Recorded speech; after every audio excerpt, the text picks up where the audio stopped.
Bonjour à tous, bienvenue au Morning Echo du mardi 8 janvier 2019. Eh bien, la hausse sur les marchés actions continue. Alors aujourd'hui, c'est l'anniversaire du leader nord-coréen Kim Il-jung.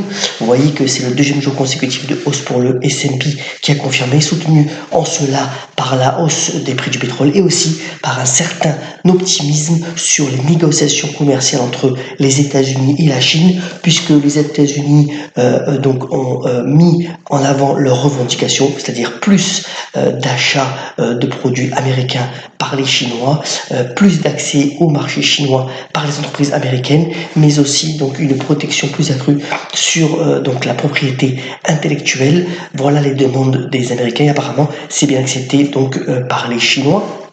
Donc l'optimisme continue dans ce contexte où vous voyez il y a eu aussi la démission, c'est donc le personnage d'en bas, la photo de Jim Yong Kim qui est le patron de la Banque mondiale. Alors une démission assez surprise puisqu'il avait encore 3 ans de mandat, il va rejoindre une entreprise privée alors que la Banque mondiale devait donner ses perspectives donc de croissance économique pour l'année à venir.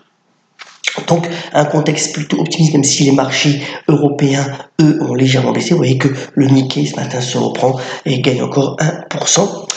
Tout ça dans un contexte où effectivement il y a urgence peut-être à négocier parce que l'économie américaine montre des signes progressifs donc de ralentissement. Vous voyez ici que ce sont les commandes donc de camions qui baissent ces derniers mois.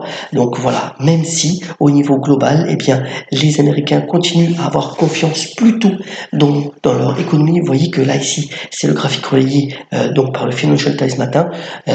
Les compagnies moyennes, donc les PME ont plutôt confiance dans leur propre économie, beaucoup plus que sur la croissance mondiale, puisque sur donc l'histogramme de gauche, eh bien l'optimisme pour 2019 a baissé de 30 points, ce qui est assez donc considérable. Donc voilà, il y a urgence à négocier et espérons que ces négociations sino-américaines eh bien aboutissent pour la croissance économique mondiale. Dans le contexte bien entendu où vous avez dû voir hier au niveau politique intérieure donc française et le gouvernement d'Édouard Philippe tente donc un virage plutôt sécuritaire et ferme par rapport donc au mouvement des Gilets jaunes. On verra la suite de ce côté-là.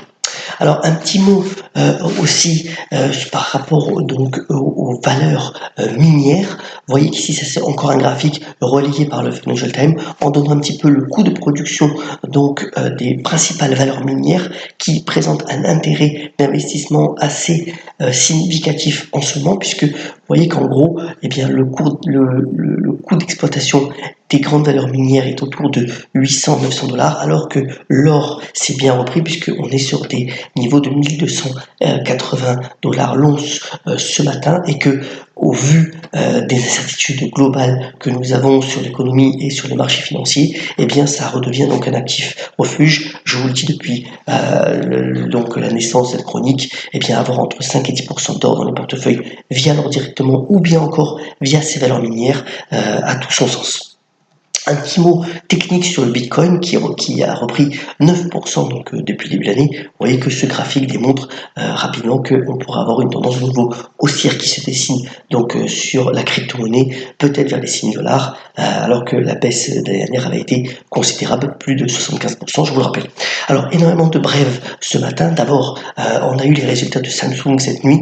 Alors c'est en dessous des estimations, 22% en dessous, essentiellement dû au fait que il y a moins de ventes globales. Vous voyez que d'ailleurs la relation entre Samsung et Apple, les revenus d'Apple est assez proche, puis c'est le graphique de gauche. Alors au niveau boursier, les investisseurs avaient déjà pris acte de résultats moins bons pour Samsung puisque l'action avait déjà pas mal baissé, et ce matin la réaction est toute mesurée, donc l'action Samsung perd 0,6% à l'heure actuelle. Autre nouvelle, l'activisme qui est de plus en plus important pour les grandes valeurs. Vous voyez que ici c'est Barclays. Alors le deuxième actionnaire de Barclays donc a envoyé une lettre remettant en cause les orientations donc stratégiques du groupe, en disant que mêler à la fois la banque d'investissement et la banque de retail n'était pas le meilleur choix et qu'il fallait revoir la stratégie. C'est une remise en cause directe du leadership et on pourrait avoir ça sur de nombreuses valeurs bancaires dans les mois à venir. Alors Carlos Ghosn s'est exprimé ce matin, c'est la première fois qu'il pouvait s'exprimer en plaidant non coupable par rapport aux allégations donc de la justice japonaise, et que l'action Renault qui s'est reprise légèrement hier est quand même en très forte baisse. Il faut savoir que d'ailleurs l'action Renault se paye vraiment à des niveaux très très bas de valorisation. Ça pourrait valoir le coup de regarder cette action-là, on l'avait déjà mentionné. Donc on verra la suite, il y a un communiqué de presse direct de Carlos Ghosn dans quelques heures. On verra un petit peu quelle sera l'attitude de la justice japonaise par rapport encore à sa détention, mais quoi qu'il en soit, il a plaidé non coupable. Affaire à suivre donc de ce côté-là.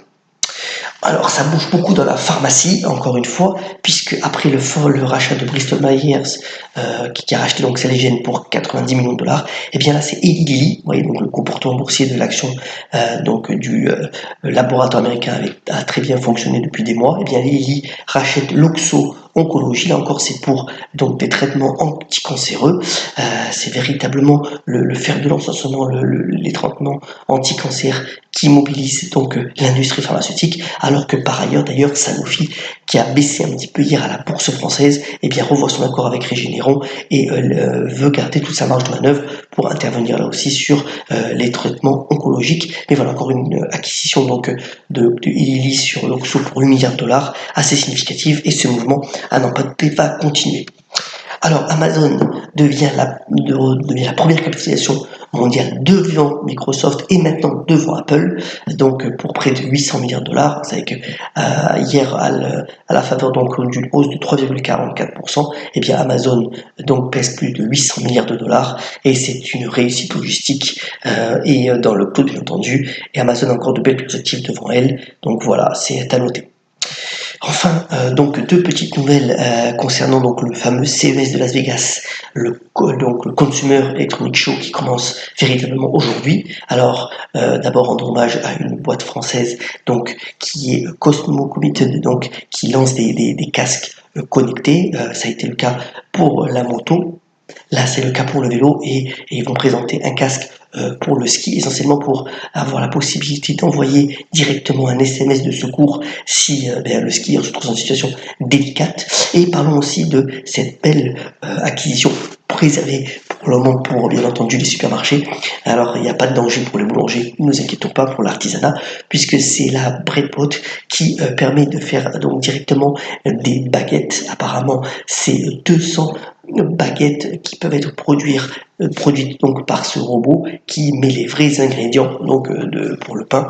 Et voilà, c'est aussi un produit qui va être présenté au CES. Voilà donc pour l'essentiel de l'actualité économique et financière. On vous souhaite une excellente journée. On termine bien entendu ce Morning Echo par la citation du jour. Bon anniversaire à Stephen Hawking qui résiste et qui a notamment dit l'intelligence et la capacité de s'adapter au changement. Excellente journée et à très vite sur le Morning Echo.